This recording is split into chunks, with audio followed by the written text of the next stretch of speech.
information. This is Cross Question.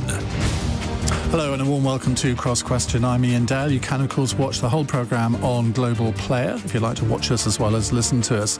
Tonight, our panel consists of Alison McGovern, Labour's Shadow Employment Minister and MP for Wirral South.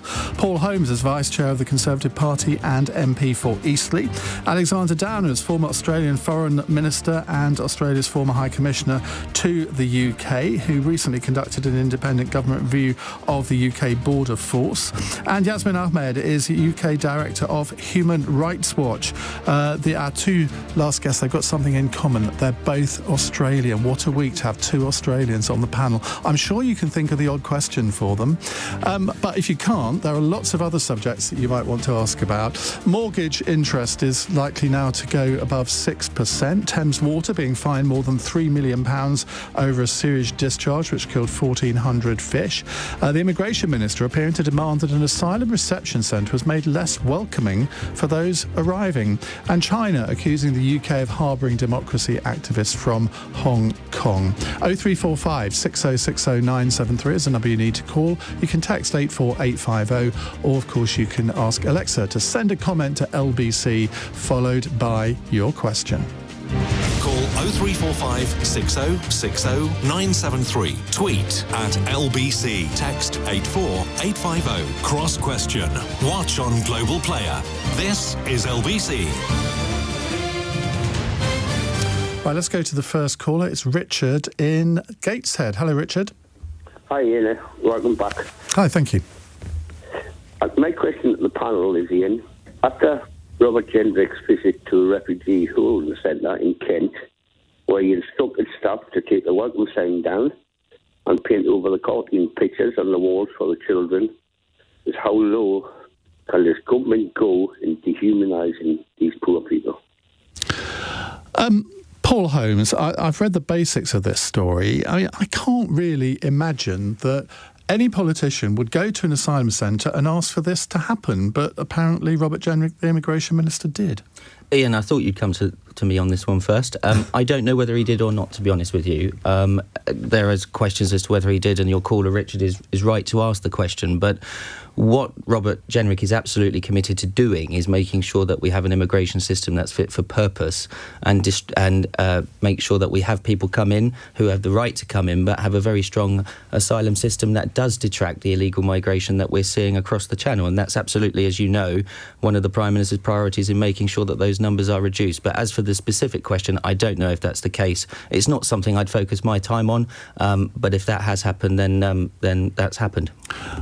I mean, I get the point that, OK, somebody's come to this country illegally, but the fact that they are here, the fact that they've put their lives in danger, but I'm assuming that they had come across the channel, I assume given that it was in Kent they have, it's just basic humanity to want to provide them with reasonable accommodation and try to make them feel welcome, isn't it? I think that's correct, and that's why we've made the investment into making sure that we have more immigration reception centres and that asylum seekers and refugees who come here are accommodated in the right way. As I say, I can't comment on the specific accusation or the specific story, but the Prime Minister and Robert Jenrick and Suella Braverman have been very clear that when people arrive here, we keep them in good conditions, in clean conditions, and we process them very quickly to make sure that the asylum and immigration system is working for the people of this country. Alison McGovern, the charity The Refugee Council, has claimed that Robert Jenrick asked for cartoons and pictures of animals at this asylum reception centre in Kent to be painted over because it was a, quote, law enforcement environment and not a welcome centre. Yeah, I'm a bit confused about what the Tory policy is, actually, because we've heard from Paul just then that actually the Conservative government think it's right to treat people with humanity and provide a welcoming environment, but we've heard nothing but rhetoric from the Conservatives about how they actually want the opposite for the past 13 years.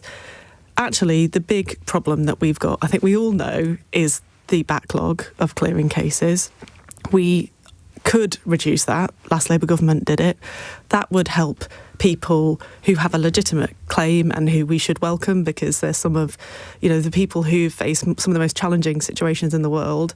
That would help people rebuild their lives better, and that would also make us more secure, because we would deal with any people who weren't supposed to be here. And that seems to me to be the obvious thing. I listened to Suella Braverman, and House of Commons last week, and I just felt she was totally detached from the job at hand, which is clearing the backlog, making sure that we're working with local authorities so that where we've got people who are going to be, making their life here, either on a temporary or permanent basis, we can have good, cohesive communities. That's the job in hand.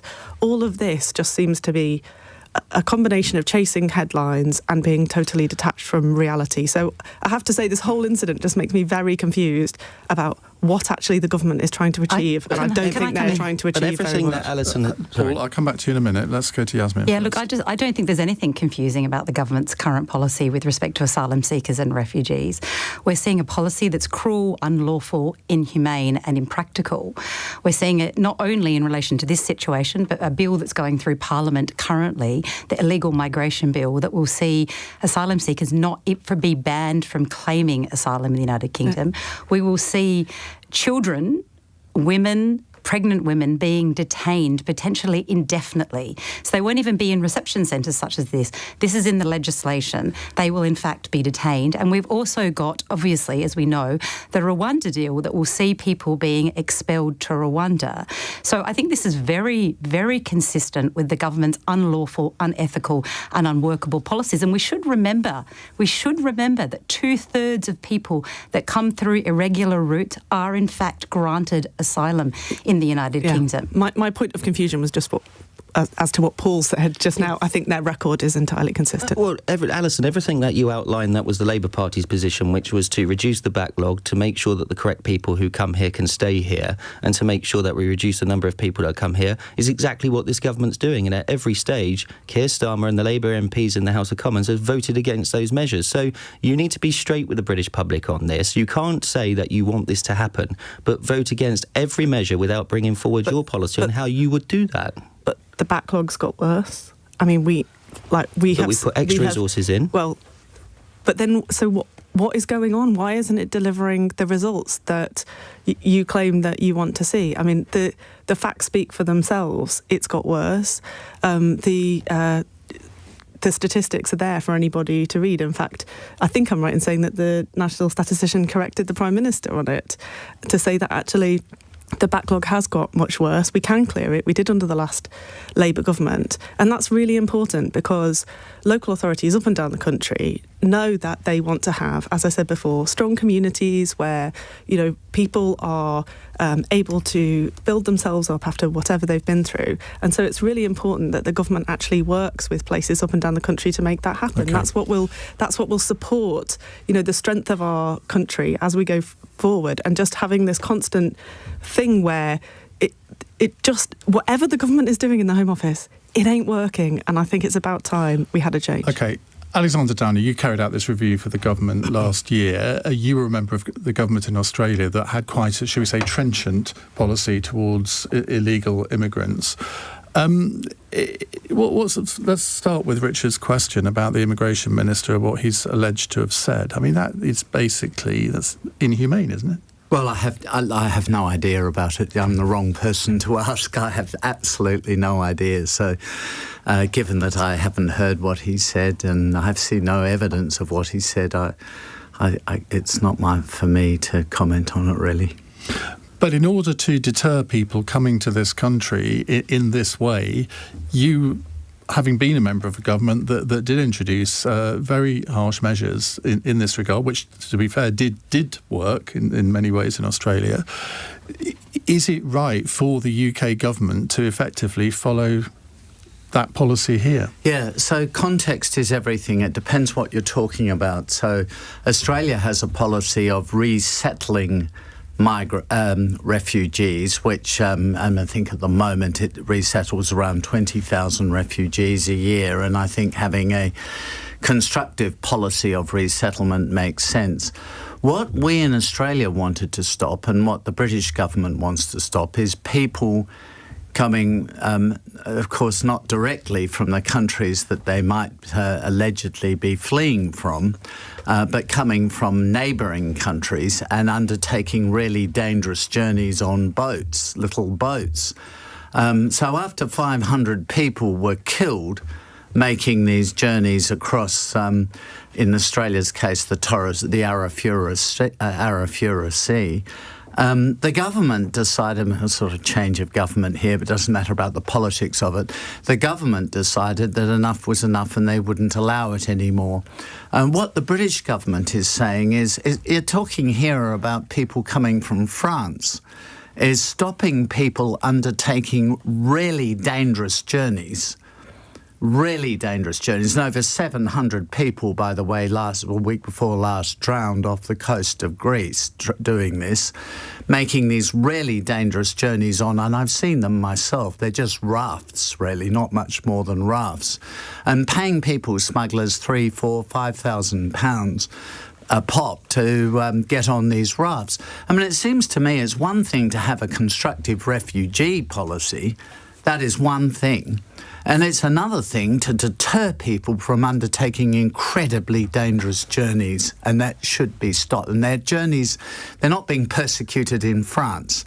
They're journeys from France to the UK.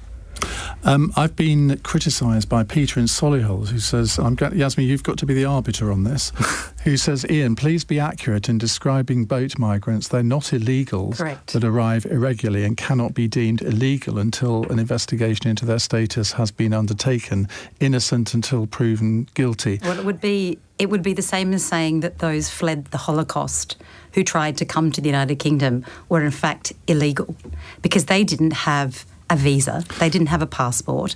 They came here because they were fleeing persecution. People have a right, and in fact, the United Kingdom was one of the main drafters of the Refugee Convention in 1951. No, absolutely. I think the reason that the word illegal can be used in this context is because under maritime law it is illegal to cross the English Channel in these kind of rafts. But it is still not illegal for an individual, no matter how they arrive, to try and seek asylum and try to seek safety from persecution. Well, there's a difference here between whether somebody is an illegal migrant and whether what the activity they're conducting is illegal. And, of course, it is illegal to get on an incredibly dangerous little raft. Illegal. It is not illegal. It's illegal to cross the English Channel. But it is not illegal. It is illegal to cross the English Channel on a raft. It is not like illegal that. to do I mean, to claim asylum is not illegal. And how are you to claim asylum when the UK government have zero safe routes? Really. Well, Yasmine, they could do that in France. You cannot tell me or the listeners of this country that France is an unsafe country for those people to be in. The majority of people who seek asylum in Europe are not in the United Kingdom. The majority of people who go through France stay in France. There may be individuals. We had 45,000 crossings last year on the Channel from France. We are about the 19th country in terms of the numbers of asylum seekers in Europe, the United Kingdom. 45,000. So I still do not think that we should be saying this is also about global responsibility sharing, which the UK is shirking its responsibility. And the UK government, let's just ask you a question. I think that's an outrageous thing to say when you look at how many people this country quite rightly has given a safe home to. Afghanistan, Syria. No. So let me ask you a question. Ukraine. I'm a woman. I'm a woman and I'm an Afghan woman. I'm a human rights defender and I'm fleeing the Taliban. I have got to Pakistan. And this is a situation I spoke to someone about today. I was then in Pakistan. I was sent back to the Taliban. I found my way and escaped back to Pakistan. I'm now at risk of my life again. How do I get to the United Kingdom if I want to? What are my routes to get here? We had a mass evacuation from Afghanistan when the situation happened. We have had 45 people last year and 11 this year under our Afghan You are still refusing to acknowledge that this country last year had 45,700 people come across the Channel from a safe country in France. This country has a right to say... The majority of people who come through those ways, 2/3 of the individuals that come are granted asylum. And your government wants to put all of those, including those 2/3 of the people, in detention the moment they arrive in this country, including children and pregnant women. That is atrocious. No, you see, I think Alexander, with the greatest of respect, I think we're confusing a lot of issues here. The UK obviously does. There are something like 80 million refugees in the world. The UK is obviously not going to take 80 million people. So it has to have a rational approach to taking refugees, and it does take refugees, whether it takes enough whether it should take a few more. Let me finish. Well, what's the rational You had a approach? huge go, by the way. Let me finish. Whether they take enough or whether they don't take enough is an interesting question of debate, and maybe the Labour Party thinks they should take many more, and if they think that, they should say so. But there is a difference between that issue and facilitating people coming across the channel on those dangerous journeys. I mean, my view is, by the way, if you think all those people should be able to come to the UK, why are you forcing them to make dangerous journeys on little rafts? Why not send a ferry and bring them all over? Anybody who wants to come, bring them on. Why not create safe routes? Otherwise, you have to have a rational policy for refugees. If you're worried about their safety, you have to have a rational policy where you work out how many refugees you're going to take and the circumstances in which you're going to take them. And presumably, you're not going to encourage people to make dangerous journeys. Very interesting, Don't Sparky, dress though this this is. I'm going as humanity. I'm going to have to end this discussion. Yes, apart from saying that Anna has texted to say, well done, that woman. She means you, Yasmine. The men are absolutely appalling tonight. Other countries have far more than the UK. We'll move on to another subject in just a few moments' time with our panel here on Cross Question. It's 18 minutes past 8. This is LBC.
Cross Question with Iain Dale on LBC.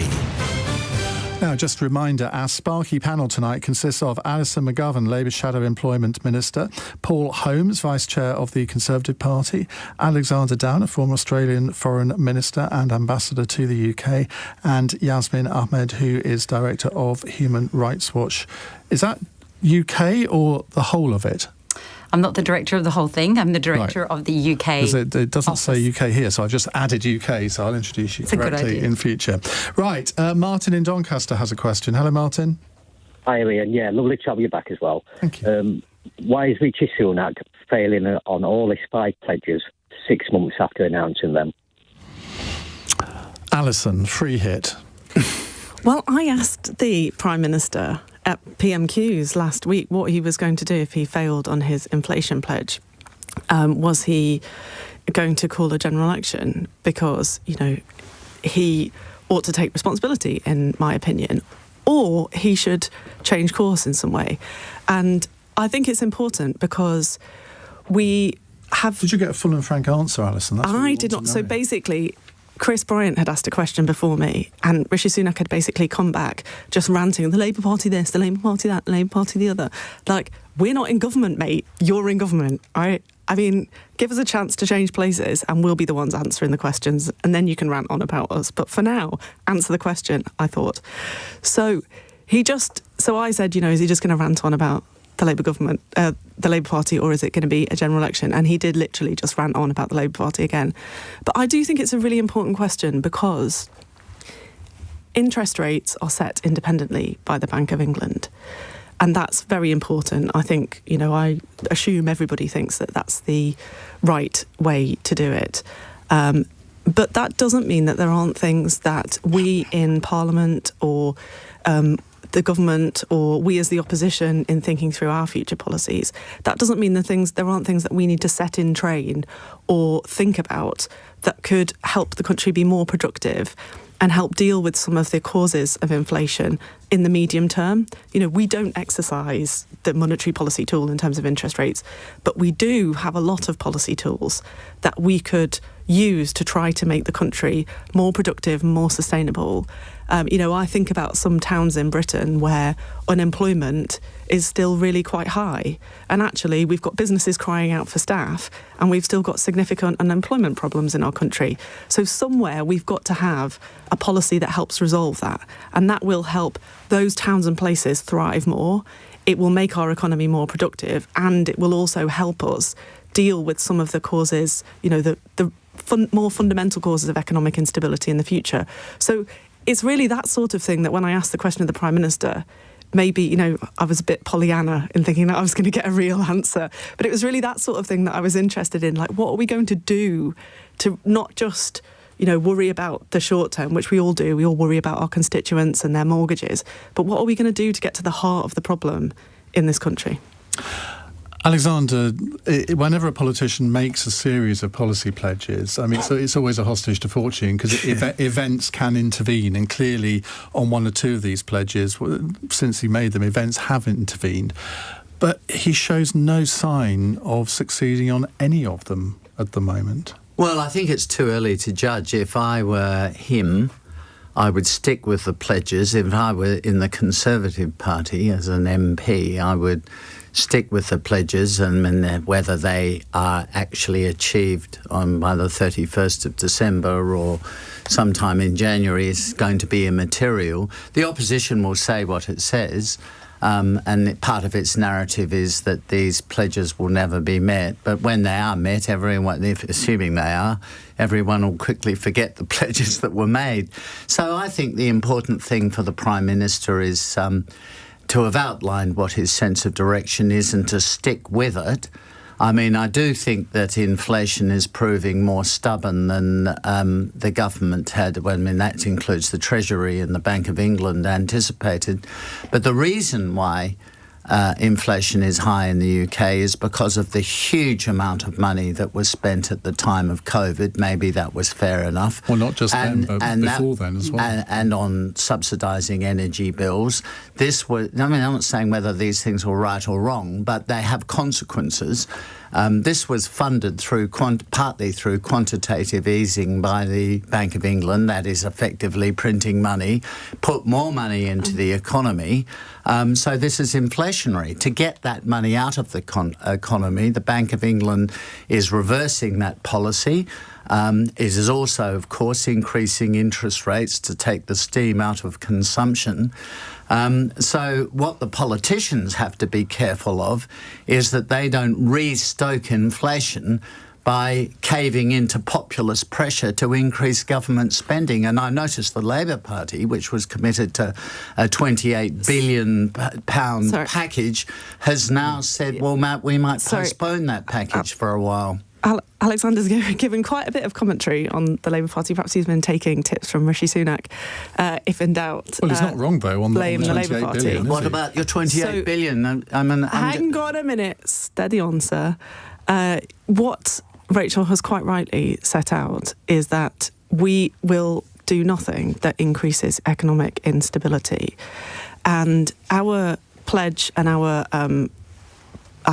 policy to shift the energy market as set out stands but it will be weighted towards the end of the Parliament. And I think that it's really, really important that we do things that shift the way that we consume energy and the way that we produce energy in this country.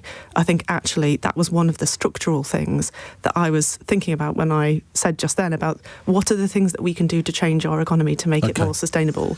We know we need more renewable energy, and we need to help family finances at the same time to make energy more affordable. I know Paul is itching to answer this question, but I'm going to go to Yasmine first. Yeah, well, from where I sit, I think it would be actually a really good exercise to do, to see how much of the government's current agenda, including its legislative agenda, is taken up, in fact, rather than by dealing with the housing crisis, the cost of living crisis, but is actually dealing with or trying to establish issues that are in fact wedge issues and make them its priority, as opposed to prioritising the real issues that people care about, which is housing, cost of living, inflation and so forth.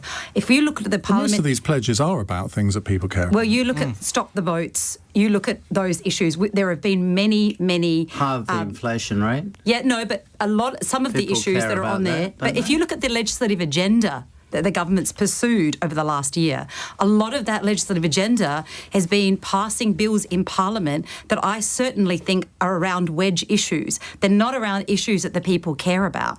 We're seeing, obviously, how much parliamentary time has gone into the Borders and Nationality Bill. People care about that? Illegal migration bill, which they care about imposing an impractical, unworkable solution. Currently,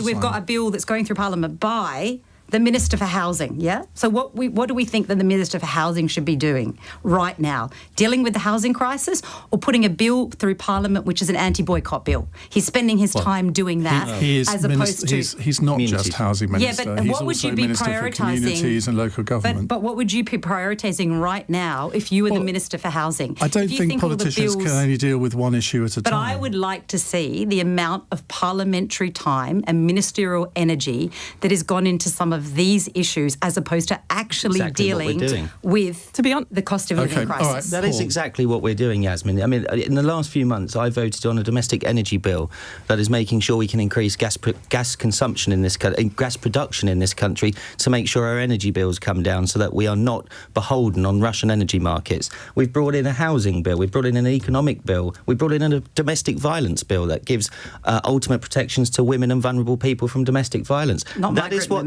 this is what this government is doing. We are focusing. The 5 priorities are what the British people want us to focus on. Why are you failing on all of them? Well, the Prime Minister has had 6 months. OK, he's been Prime Minister for 6 months. He inherited a very, very difficult economic situation. It's actually 8 months now. Well, 8 months. OK, 2 months extra. What's 2 months between friends? I would have thought we could see progress on at least 1 or 2 of these pledges, but there's no progress on any of them. Well, inflation has come down. It was 11%. Come down by about 1.5%. It was 11.5%. It's now at 8%. I expect that will come down. It's closer to food 9. inflation. Food inflation has started to come down. That is coming down. It's like nearly 20%. He has put extra money into the National Health Service so that we can see those waiting lists come down. No, we can't. They're going up. But they will come down once that money starts to ferry through. Yeah, but why didn't he do that before? This is the thing. Alison, you've had quite a big say, and we have just outlined the biggest workforce expansion into the National Health Service, and that was 2 days ago, to help do exactly those kind of things. They are the domestic issues that this Prime Minister and this Health Secretary and this Cabinet are focusing on, not just stopping the boats, which is a thing that the British public want to do if we get to the end of the year, and there is going to be an election in 2024, I mean, we know that. It could be this year, I suppose, but I doubt it.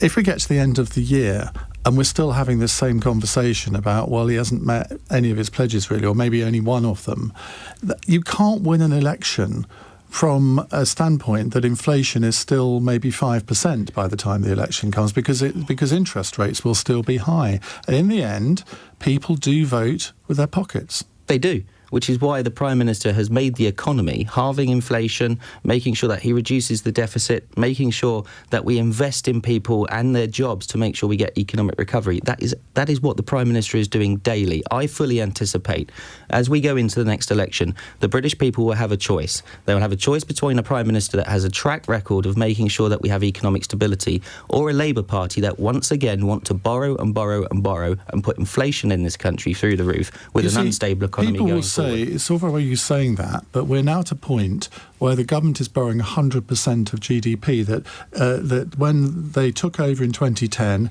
we owed 896 billion. We now owe 2.6 trillion. So how can you as a Conservative sit there and say the Conservative Party is the party of safe money? Because what you're not acknowledging, Ian, and I think what your listeners will acknowledge, is that we had the largest pandemic where this country paid for 8 million people to keep their jobs and their employment. We've just had an economic crisis with the war in Ukraine where we're paying energy bills for people. That's what a responsible government does. It steps in when people are in trouble. This government has stepped in when people have been in trouble, whether that be the energy payments that we are still paying to people, quite rightly, or the COVID support that the government put forward 2 years ago. We have to leave it there. Our next question, believe it or not, comes from Johnny in Yorkshire. I wonder what that might be on. It's 8:33, Daryl Jackson, news headlines. Police have announced 2 investigations into Partygate allegations involving Conservative politicians. They both relate to events in December 2020. One was a party for which people were sent jingle and mingle invitations. The leaders of the country's biggest banks have been summoned to the banking regulator to discuss interest rates. The FCA is concerned they're not passing on increases to savers at the same pace as for mortgage holders. And the woman who became the UK's youngest MP in 2015 says she's quitting at the next general election because the House of Commons is so toxic. Mari Black is the SNP's deputy Westminster leader and says she has no desire to have a long career in elected politics. LBC weather: showers will linger for some this evening, but turning dry for most. Plenty of clear spells throughout the night, with the odd shower reaching lows of 6 degrees. LBC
Cross Question with Iain Dale on LBC. Call 0345 6060 973. 8:36. With us in the studio, Labour MP Alison McGovern. She speaks for Labour on employment issues. Paul Holmes is Vice Chairman of the Conservative Party, MP for Eastleigh. Alexander Downer, former Australian Foreign Minister, and Yasmine Ahmed, who is Director of Human Rights Watch UK. Now, we have a text question here from Johnny in Yorkshire. Supposedly. What do the panel believe can be done to make integrity and fair play sacrosanct in sport? Now, Australian Prime Minister Anthony Albanese has told Rishi Sunak to, quote, stay in his crease, after Sunak's spokesperson said he simply wouldn't want to win a game in the manner Australia did, following the stumping of Yorkshire's Johnny Bairstow during the Ashes Test at Lord's on Sunday. Now, Alexander, I want you to go back to your role as ambassador to the UK and put yourself in the position of the current ambassador when I don't know, I've never met the current ambassador. Stephen Smith. Stephen Smith. Not that one, though. No, not the cricketer. Same name. Yeah. And you suddenly see these comments from your Prime Minister and thinking, oh, my God, my life is going to be a nightmare for the next couple of days, isn't it? Well, the Australian Prime Minister's comments related to when he was a schoolboy. And he said that the advice he was always given when he was batting was to stay in his crease, whereas Johnny Bairstow, who's, by the way, the England wicket-keeper, just in case people were not 100% sure of this detail, wandered out of his crease and was stumped by the Australian wicket-keeper.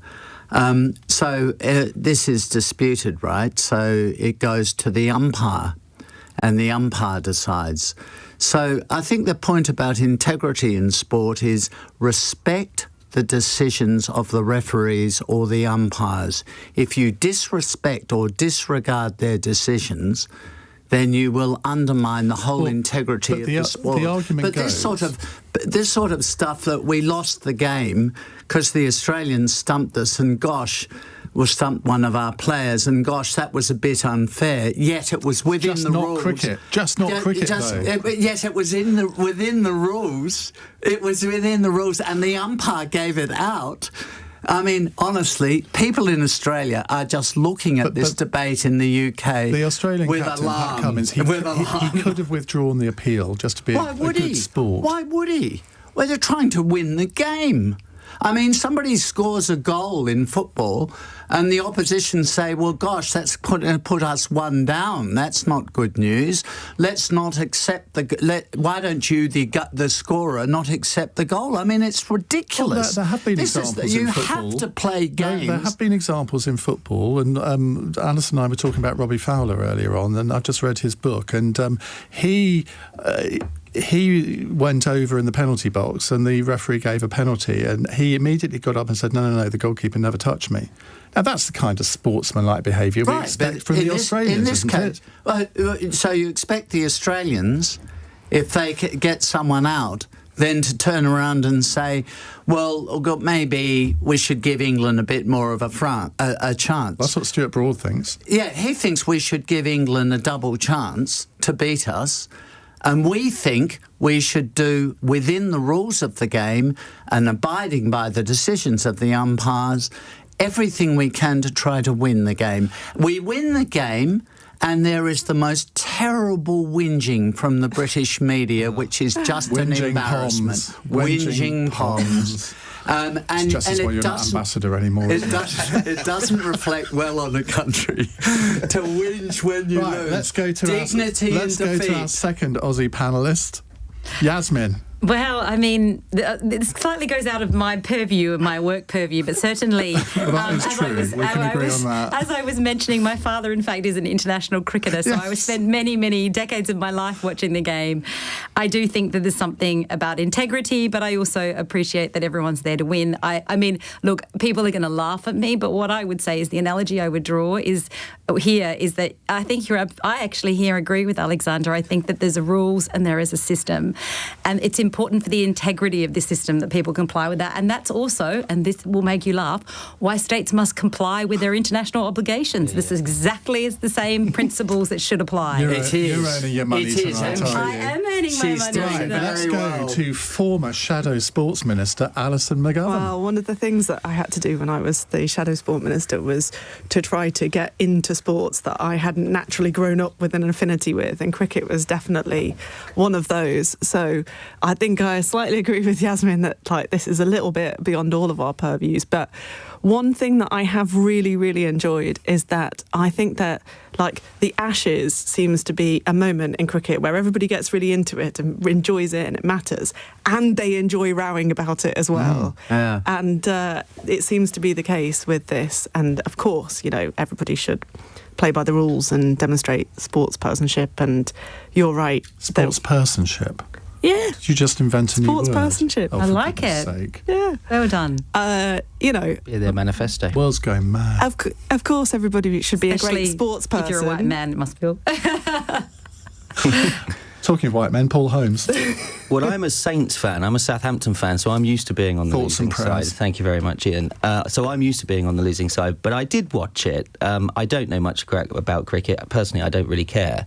But Don't care. not about and the you cricket. hope to get re-elected. Not about the cricket, And know. you've But I got do a think... Don't care. Test ground It's in one your of your national games. constituency. Listen, it's a great day out, and I support Hampshire when I go, and I keep an eye on the score. But I did watch the clip.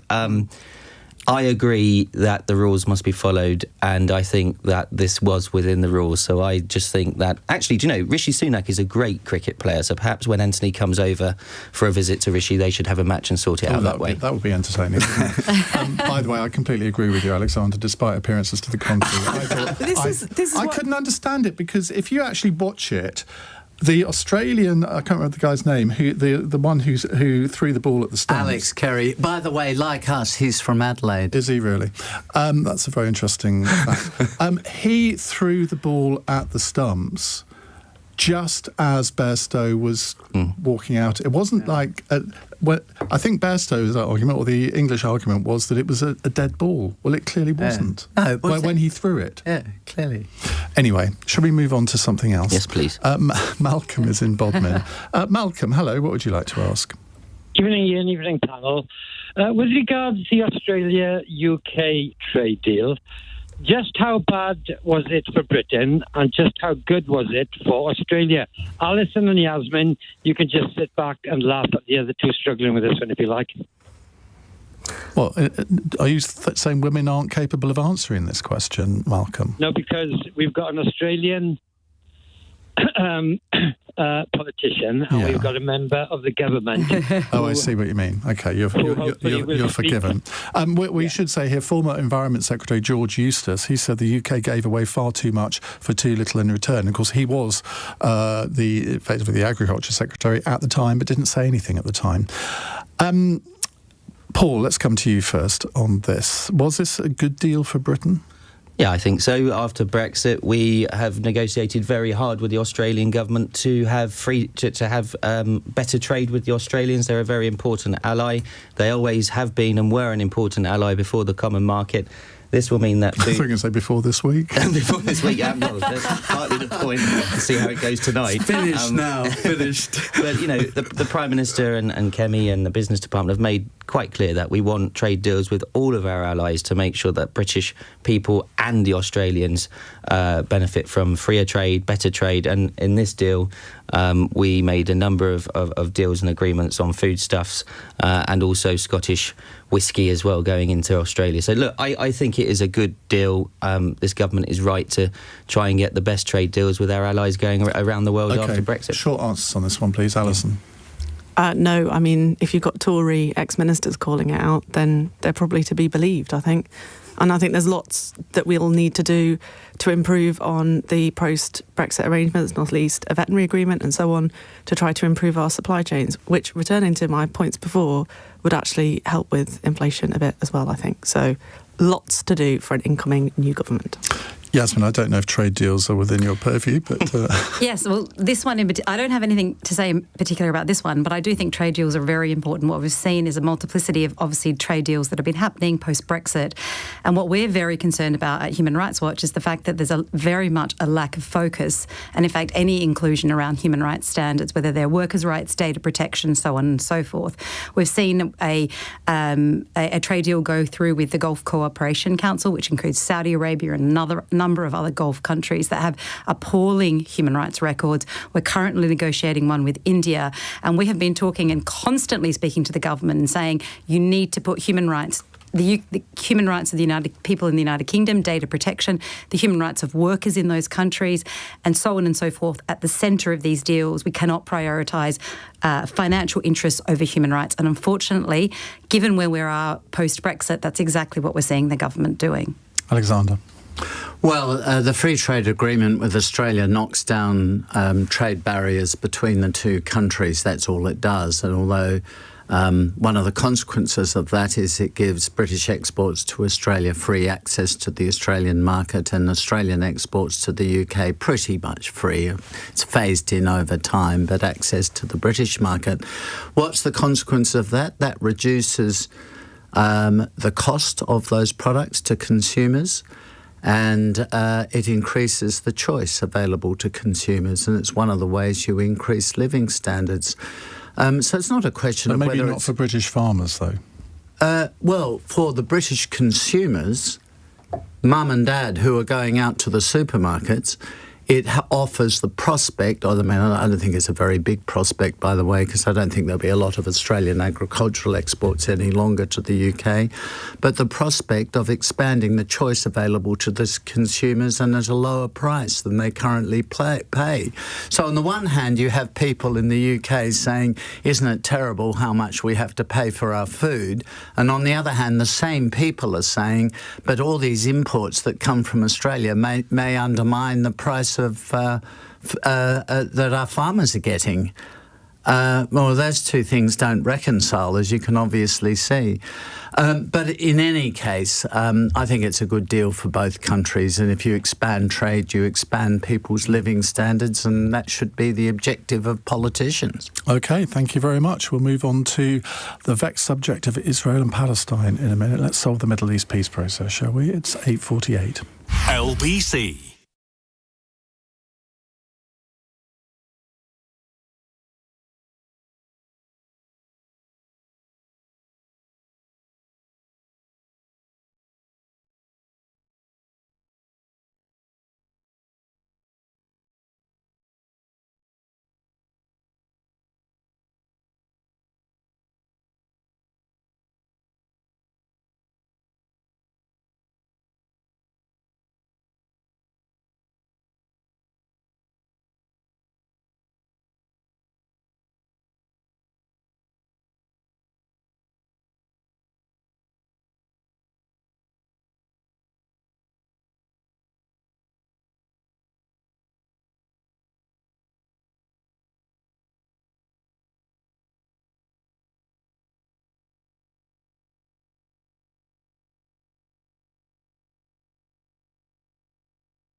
details. Leading Britain's conversation. Cross Question with Iain Dale. Tweet at LBC. 8:51, Alison McGovern, Paul Holmes, Alexander Downer and Yasmine Ahmed with us answering your calls. Right, let's go to a brief text question, it says here, from Genevieve in Ilford, who says, will finding a water company, which was on the verge of going bust last week, actually stop them from dumping sewage? Now, Thames Water has been fined £3.3 million for dumping sewage in a river all the way back in 2017, which led to 1,400 fish dying. Separately today, the water regulator Ofwat has warned that Thames Water's financial crisis is so severe that even a £1 billion cash injection would not save it from collapse. Well, that's not sure the most helpful thing that Ofwat could have said. Yasmine, let's start with you. I would pass this to... This is probably outside of my... You want to give away your time on this one? I'm going to get on this one, I will. All right, Alison. Well, I think that you allude to the time it's taken to get this fine. 6 years, Yeah, it seems like an extraordinary amount of time. And I would happily legislate to try to speed up this fining process. I think we need to be much more reactive in terms of clamping down on sewage dumping. I would hope that... Actually, to be honest, I don't think we've been doing enough in Parliament recently. We seem to have been not having as full a legislative programme as we might. And I think that we should have some time to try to improve the powers that the regulator has to try to bring fines in much more quickly, because I think that would increase our leverage over water companies. And, obviously, we're all worried about what's happening with the water companies, but the power that we do have is surely to say there are standards, you must meet them. If you don't, we'll fine you and we'll do it quickly so it has an impact on you. And then that provides an incentive for them to put the quality of water safety first. It's a bit like the energy sector, isn't it? That regulation seems to have failed. That people sort of say these companies should never have been privatised, but the fact is, if they'd been properly regulated, it's not necessarily the ownership structure that's the problem here, Paul. Well, in fact, and in the last 6 months, the government, I've got the River Hamble and the River Itchen in my constituency, so this is an issue that I'm particularly aware of. In the last 6 months or so, this government's taken unprecedented action in targeting water companies and making sure that they don't complete the sewage discharges that they are.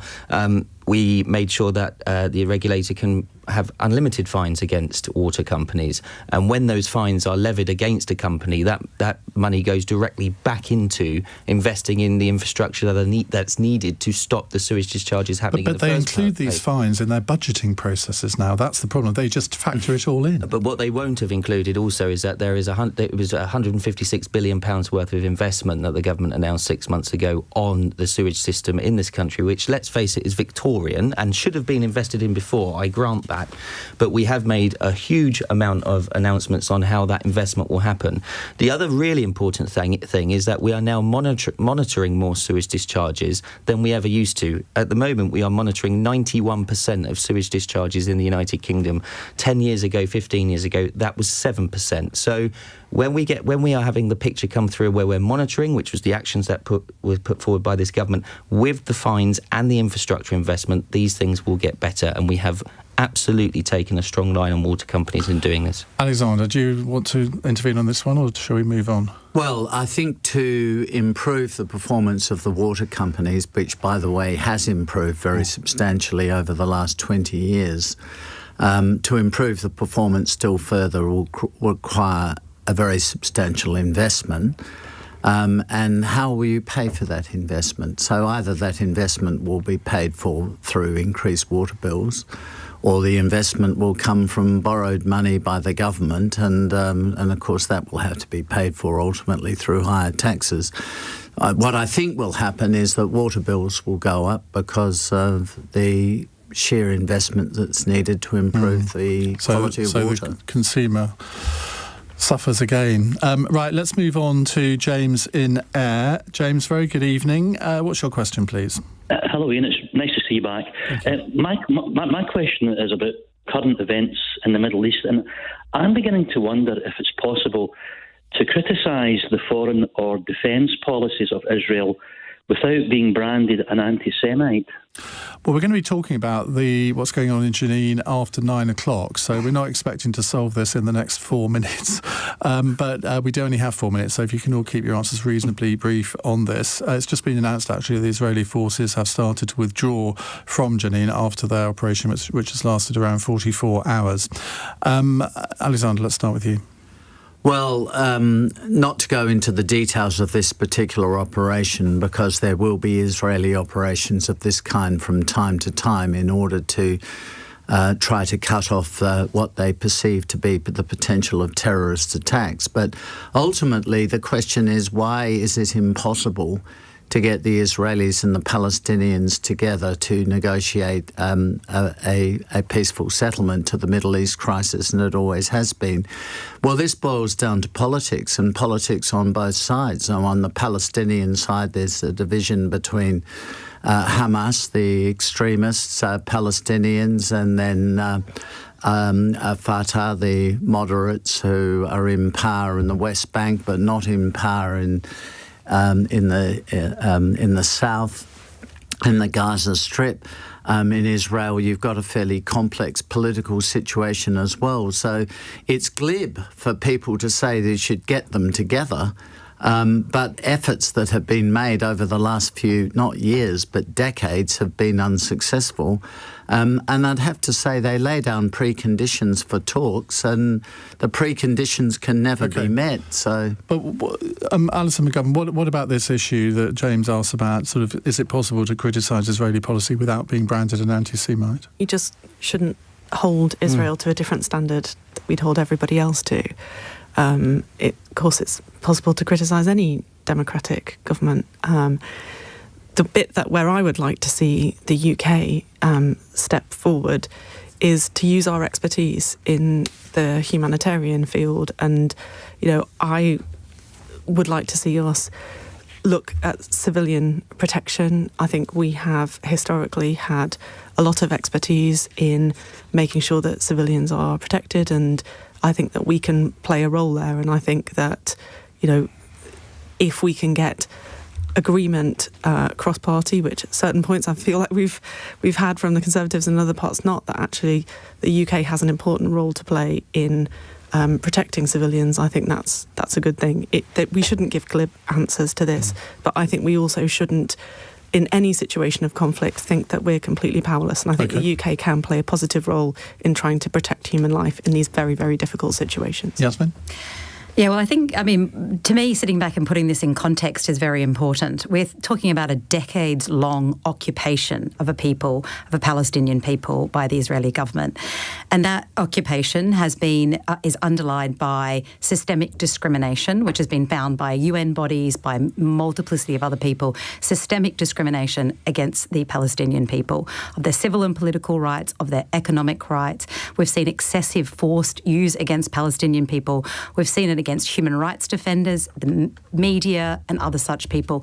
There is no question here that we're talking about people who have been severely repressed for decades. Okay, I'm just looking at the clock. Just to say, I think there is a very serious issue, and it came up yesterday in Parliament around the anti-boycott bill, where what the government is essentially saying in this bill is that public bodies, so universities and other public bodies, are not able to end their financial involvement in crimes that are happening, that are taking place in the occupied Palestinian territories. Okay. And if you against that bill, Michael Gove says to you, you're anti-Semitic. And so 100%, and it was in fact a number of leading scholars I'm going to have to intervene because we're going to go massively over time. Paul, very, very short, please. It's very important. This government absolutely sees that Israel has a right to self-defence, but there has to be restraint and there has to be a two-state solution and a negotiated settlement. The problem that Alexander has outlined is absolutely right.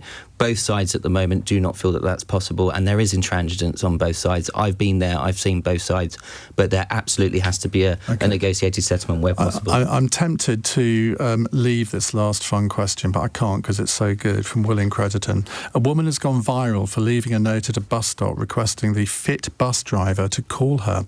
What's the most daring thing the panel has done to get what they want? Anybody got a very funny answer to this, Paul? Well, I was going to empathise with the lady that actually did that, because I've done that quite a lot and no one ever phones me back. So I think that actually I didn't get what I wanted, but it won't stop me doing it in future. That doesn't sound good. I hope no one from The Sun has listened to that. Alison? Well, you'll appreciate this, Ian. When I was at primary school, my best friend and I started a petition to be allowed to play football in the playground because we weren't allowed. And actually the head teacher still turned us down because he said that football was a man's game. I mean, this was like in the late 80s. So it might not sound daring now in the era of the Lionesses, but it felt quite daring at the time. Good on you, Yasmine. Oh, look, I've probably gone many a time to board a plane and tried to look very, probably more impressive than I am, to try and get upgraded and do such things. Has it ever worked? I may have even hobbled my way up to a airline desk once or twice to say that to imply that I may need more legroom. And unfortunately, I've never been successful. So if you are from an airline and you agree with the things I said and you like me, please, anytime you want to upgrade me, do so. This is the wrong time to tell you, but I got upgraded on a flight to America in March because the flight attendant recognised me. No one ever recognises me. Alexander. It's happened to me. I think the most daring thing I've done is go to a motor racing track and try to get a motor racing driver's licence. That was quite a hairy experience. And you've lived to tell the tale. And I've lived to and I got the licence, by the way. Well done. And we're very grateful. Thank you to Alison McGovern, to Paul Holmes, to Alexander Downer, and to Yasmine Ahmed. We will be back with another edition of Cross Question tomorrow, of course. Now, coming up in the next hour, we're going to return to the subject of Israel and Palestine. I'm going to ask a slightly provocative question here. Is it possible to defend Israel's military operation in Jenin? They've been there for, the best part of 2 days now. 10 people have lost their lives, 6 of them under the age of 18, and yet the Israelis justify